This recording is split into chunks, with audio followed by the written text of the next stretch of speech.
मुझे बीए के final exams देने।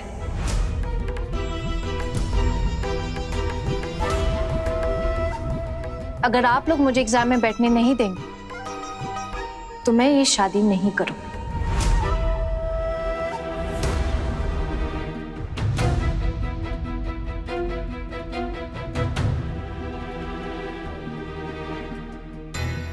बीए कर रही है, परीक्षा देने की कोई जरूरत नहीं। ठीक है।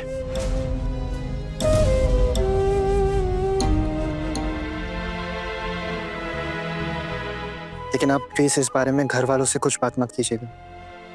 मैं अपना आप हैंडल कर लूंगा।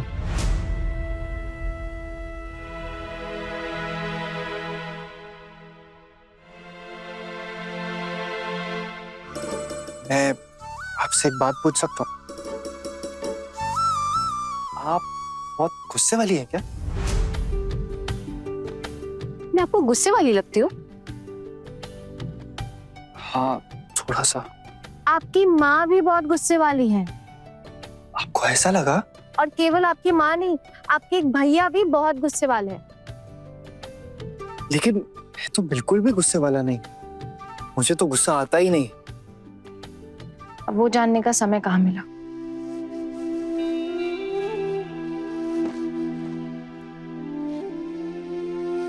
बैठिए, अभी मिल जाएगा समय।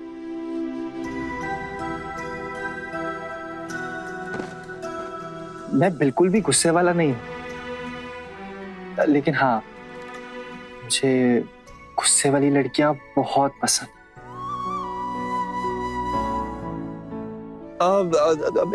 मेरे कहने का मतलब था कि शर्त, आप कह रही थी कि आपको बीए के एग्जाम्स देने, राइट?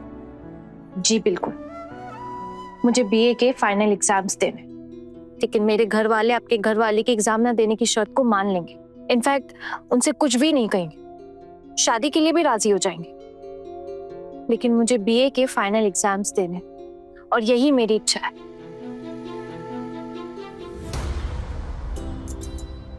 ठीक है, तो डील पक्की।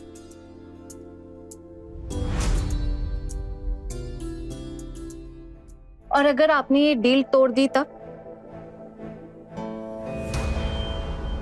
तो एक काम करते हैं, मैं आपको स्टैम्प पेपर पे लिख के साइन करके दे दूं? एक साइन से कुछ प्रूव नहीं होता है। और वैसे भी कानून की नजरों में इस शर्त की कोई अहमियत नहीं है।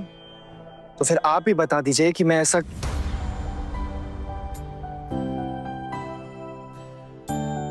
ऐसा क्या करूं जिससे आपको विश्वास हो जाए कि मैं आपका भरोसा कभी नहीं तोड़ूंगा। ठीक है, तो फिर मेरी एक शर्त है। इतनी मुश्किलों के बाद मैंने यहां तक पढ़ाई की है, तो एग्जाम तो मैं देकर रहूंगी। ठीक है, मैं आपसे वादा करता हूं कि मैं आपको एग्जाम्स में बैठने दूंगा। और कुछ पूछना है आपने? देखिए, मैं आपसे इतने सवाल जवाब भी नहीं पूछती अगर आपके घर वाले मुझे परेशान नहीं करते तो। कोई बात नहीं, ये सब तो रीति रिवाज होते हैं। वैसे भी मेरे घर वाले ना थोड़े पुराने ख्यालात वाले लोग हैं, इसीलिए उन्होंने ये सब। रीति रिवाज होते हैं तो फिर आपसे यानी लड़के से भी सवाल जवाब करना रीति रिवाज होना चाहिए ना? क्यों नहीं? मैंने तभी तो आपके सारे सवालों के जवाब दिए हैं। मैं एक बात आपको साफ साफ कह देना चाहती हूँ कि अगर आपके घर में लड़की की बेइज्जती करने को रीति रिवाज कहते हैं और आप इस चीज का विरोध भी नहीं करते, तो आपकी और मेरी सोच कभी एक नहीं हो पाएगी।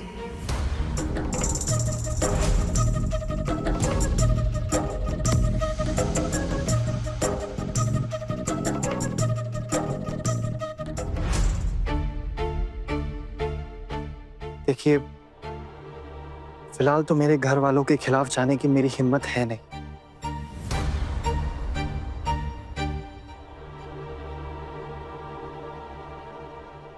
लेकिन हाँ, अगर आप मेरा साथ देंगी, मेरा हाथ थामेंगी, तो शायद एक दिन ये हिम्मत भी मुझ में आ जाए।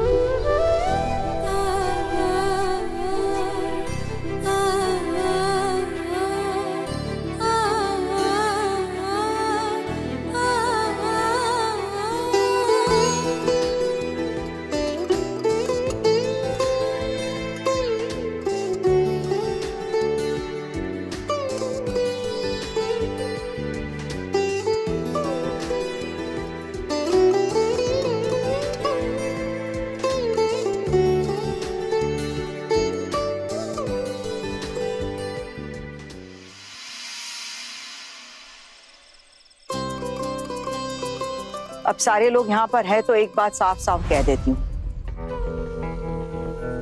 मुझे नहीं करवानी अपने बेटी की शादी माँ।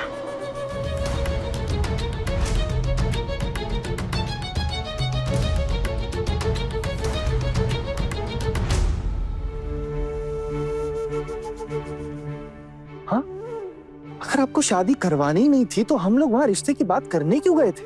क्या मतलब? लड़की देखने गए तो शादी करनी पड़ेगी?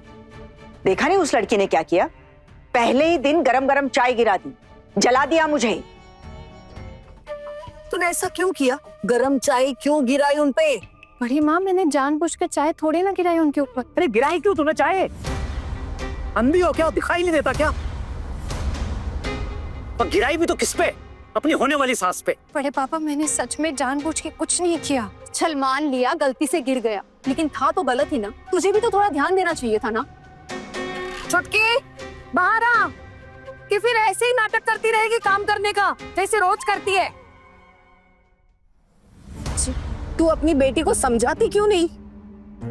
कितना समझाओ दीदी, आप सब लोग मिलकर भी तो इसे समझा ही रहे हैं ना, लेकिन कोई फायदा ही नहीं है। दीदी कितनी बार कहा है मैंने इससे कि बेटा अच्छे से रहना, जो भी बोलेगी वो सोच समझ कर बोलना, लेकिन नहीं, क्या किया इसने? मेरी बात तक नहीं सुनी। तेरे लिए झूठ बोल बोल के उन लोगों को राजी करने की कोशिश की हमने, और तूने क्या किया? हमारी सारी मेहनत पे पानी फेर दिया। कुछ नहीं आता तुझे, किसी काम की नहीं है तू निठल्ली। हम लोग इतनी कोशिश कर रहे हैं कि तेरी शक्ल न देखनी पड़े, लेकिन नहीं, तू यहाँ से विदा होने का नाम ही नहीं ले रही है।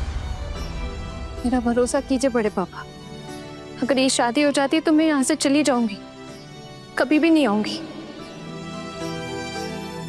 मैं जानती हूँ आप लोग मुझे पसंद नहीं करते, नफरत करते आप लोग मुझसे। नफरत नहीं करें तो क्या करें? भैया, किसी बात से अगर आपको ऐसा लगता है कि मैंने ये जानबूझ के किया है तो बताइए मुझे। एक बात कहूँ दीदी, आहाना ऐसा जानबूझकर क्यों करेगी ना? और वो खुद शादी के लिए राजी है। उसने अभी भी कहा कि जितनी जल्दी उसकी शादी हो जाएगी उतना अच्छा है। तो फिर वो ऐसे अपनी मर्जी से रिश्ता क्यों तोड़ेगी? क्या फायदा होगा उसका?